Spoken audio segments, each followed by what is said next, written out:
Hi, I'm Jeff, and I have a tip for you. If you're using Excel, you probably have data that looks like this.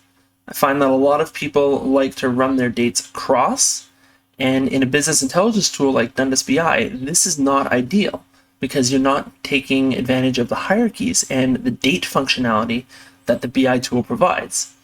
So what can we do? Well, one easy thing is to create a data cube. So let's go over there, create a new data cube. Bring in your Excel file. By the way, you can actually drag Excel files right into the data cube and it will automatically create a data connector. You see I've done this a few times now. So from here, go and add an unpivot. So you see there's an operation for unpivot.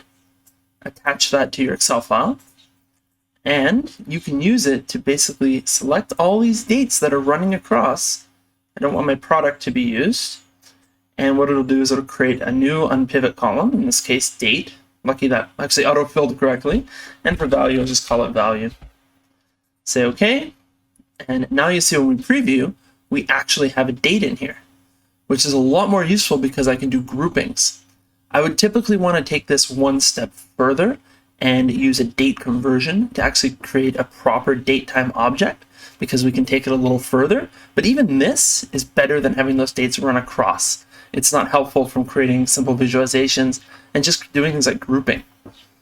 So that's it, and I hope this helps.